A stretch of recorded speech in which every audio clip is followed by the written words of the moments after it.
Kaseng National People's Party na Mekhlaya kala penyeng ketong MP deki angut ki Kynthei ketai Dr. Ampen Lengdo bat ke akata sangma. Bai Dr. Ampen Lengdo ila ong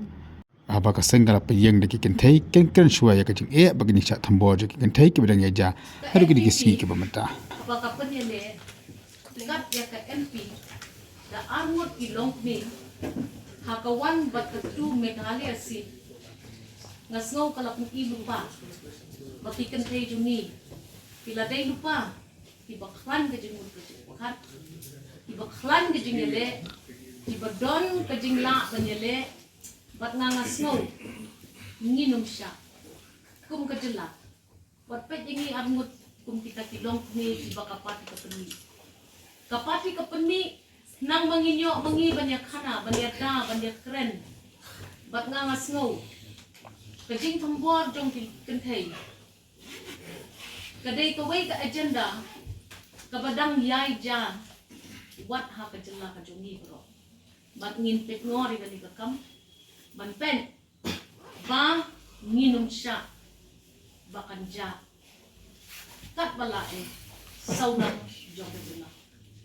Habe kan mungkin atau khobor menda kasi kalai potrik unai wiang arjar arpulai Dr. Ampen ila ong baka sengkam chimla university ye ki babun ki issue kenthopru ye ka amendment jo ki district council panaklian jo ka seng kala chimta bha man kani ke kambar ra ru chaka sokar preng haga jo por kala ongru ba ka seng kan yang percha ikri gundu ki kam thombor dan ki bablat bor ye ka sek schedule jonggarti sincha jongkar India tim la ban mudur tang namar don baya khana bala klat ki issues baka sokar jila anung shim ye ki issues ban pek baki long do long snow hakabaya day ban ka amendment of the sixth schedule ngiru kum ka party bat ka sarkar lang baro ki party baro ki badan natin ka sarkar ilayang menjur lang bang ngihap ban yu iya kata bakan ja ngihapan pengklan ya katanam jo ka district council saudong jong kajela ka jong ngi ladep kubur lang laya syong jingya lang kasudai ba yak ni kita ka parliamentary standing committee kalara ya ka kai pot jong ka sa parliament bagin but din ya kata yo pi mudur baka MP ne UMP kila ban penlong do umnong snam ni ki issues jong ka state ka long ka babakla lara PJ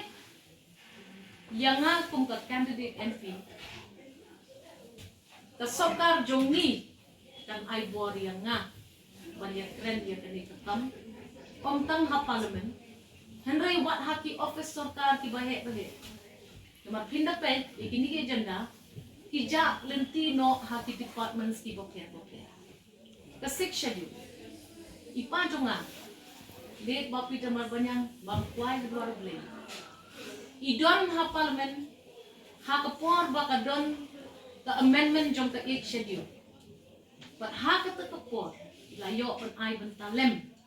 bakal ladai kapor ya kari India bakal itu lem ya ki kentin jong dinong snong ki baret pa aba piong makin protect ya ka interest jong ki breu jong ki baret pa pet bakal pet ya ka tin ka tele ai boring itu ka pet bakin pet ka culture ka jongi itu no ya ka ai bor no ini ban ngin yasan ya kita ki batmu ban pen thombor ya kata ban tuklar ye ki kam district councils jongi ban tuklar ye ki kam ki baya ha ka kosher ka jongi da ki no ki tenat rekam jongi no ki political parties kumakalong ta kadon kata ka jinge kren badai ban banung ai tribal status kita nga ong iti ka district council kadai ka council ka bala pen khamti lamba ka election ban pet ya kata tingi dei banya da ni trade kan naman ki MPs ki hak ban vote din ki shong ha deli kadai ka duty ko ki let ako kita ni don kaman good day ni kita buat ke parti gedung ni kasim ya karai la katukan nihi bakan buat dia ni isu. Ma'am, ngarang ipay ha social media ini izin kempa baru kuat kisah san pertai kita ilut kiba isi ya rajat real redon tam katu neteli kiba ie chat real tekuno phi kum ka kertong jong ka parti ka basya keno ba kampom dei ka ba ie chat real pinlai sing pai ba ang keren ya ta Nganya tu ya pi. Lada ka social media kahap rai lut ya kesan pertai. Ka social media kan rai ya kimokot duma hapokon. Ka social media kan rai ya kariam ka bet joni Kynthei ne karukom im kirang ba hakaste ka joni tangi ba klasiko. Tapi lahap kaya election no ha social media. Kapag pinangwan sa board hi siya po ka polling station, but PJ ya ka candidate kabla ito ng election commission, dong niya kren ni kita issues kiba ya. Ngin don po bangin ya dilute ya ka conversation niya.